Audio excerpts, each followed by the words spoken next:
and the rest of you are normal, a writer's journey with inclusive action. If you've ever been made to feel like the odd one out, you'll recognise the following sequence.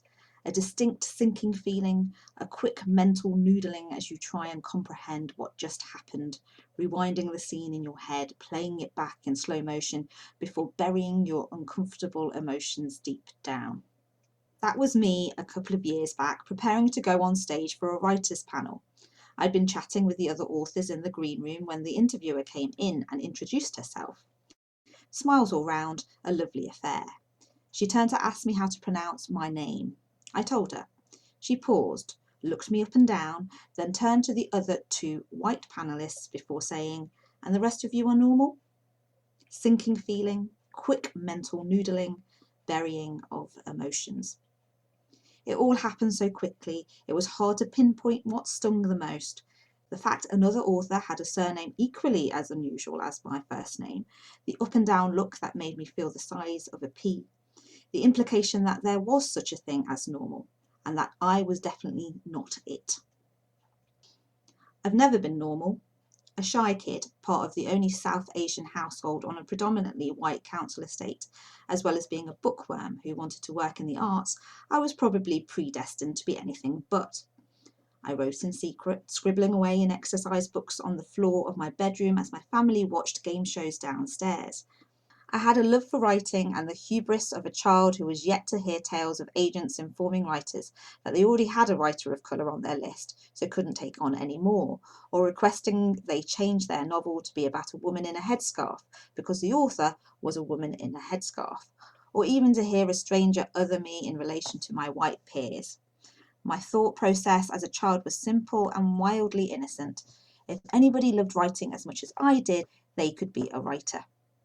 As I grew older and examined the bestsellers list and prize winners of the time, as well as the untouchable classics, I realised the large majority of those writers were not writers of colour, or from council estates, or even from comprehensive school educations. When I did find novels from Asian writers, they were usually set in countries I'd never visited, or ran along themes of arranged marriages, terrorism, and chapatis, none of which I had experience of. We ate rice in our house. I began to realise that this wasn't because Asian writers weren't writing about other subjects, but that mainstream publishers had little interest in other subjects, something that was true for writers from other underrepresented backgrounds. There was a ghettoising of brown and black literature. If you didn't write about the stereotypes, your chances of publication were slim. But my inner child kept telling me I could be a writer. I submitted to everything. Short story competitions, writing development opportunities, submitting novels to agents way before I was ready to submit anything to agents. With grants, I scraped my way financially through university and eventually became a primary school supply teacher, booking off days so I could write. I couldn't afford an MA in creative writing, so created my own course of study, taking out craft books from the library, reading internet articles, author interviews, and prize-winning stories in an effort to strengthen my skills. Like many writers, I had my rejections. Unlike many writers, my rejections sometimes verged on the bizarre. One agent told me that my depiction of a Bangladeshi character was incorrect because, although she was white herself, she represented a South Asian writer, which somehow gave her a greater expertise in the area than I had. As time went on, stories about class prejudice and gender bias in publishing only emphasised the feeling that I didn't belong. As more of my friends got dependable non-arts jobs, I began to feel like a fool for thinking I could do anything different. But alongside the rejections, there were gains. Publications in the Asian Writer, a competition shortlisting for words of colour. I hit a particular turning point after joining Inscribe, a development programme for writers of colour. It was here I met other writers from the diaspora with similar experiences of the industry. Writing is a lonely profession, and even more so if you come from an underrepresented group. So this experience with other writers not only empowered me, but helped me realise I was not alone. Through the support of Inscribe, I attended affordable writing workshops and received a free manuscript assessment of my novel in progress from writer Leonie Ross.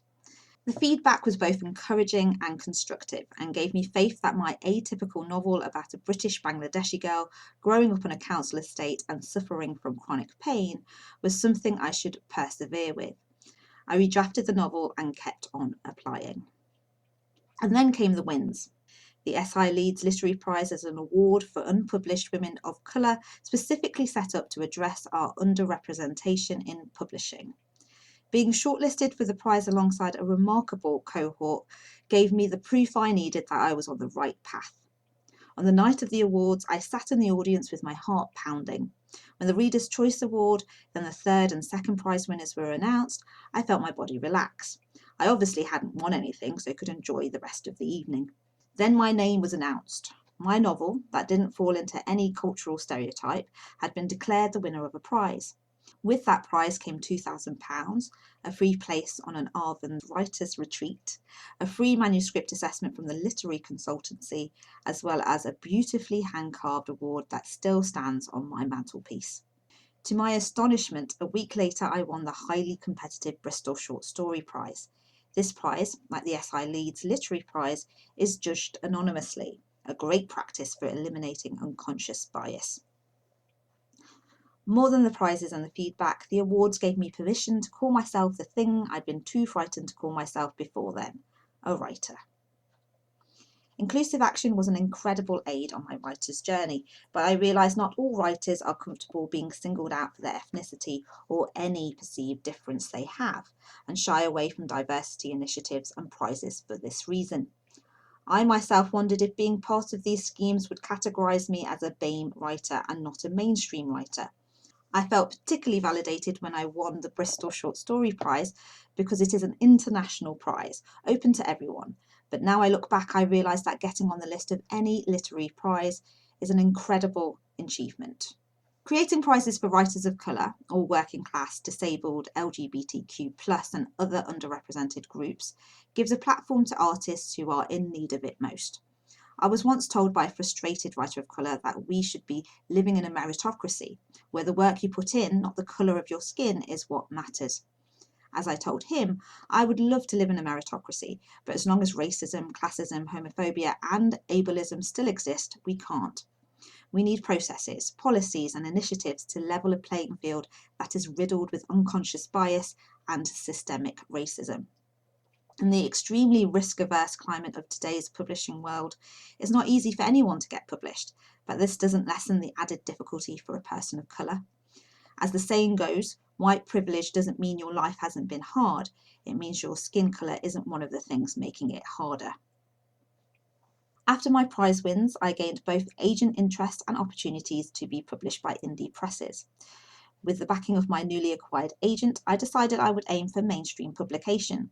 This wasn't out of snobbishness. I've seen indie presses do the most incredible work, but out of fear that, as a working class writer of colour, I would be sidelined even further without mainstream backing. My agent secured me a 2-book deal with Transworld, a division of Penguin Random House. I received reviews in the national press, my first novel being selected as a World Book Night book, my second novel being serialised on BBC Radio 4, as well as being approached by Audible and Quick Reads for short story commissions. This doesn't mean mainstream publication is a guarantee of success, or that I don't still struggle as a writer to make a living from the thing I've loved doing since I was a child.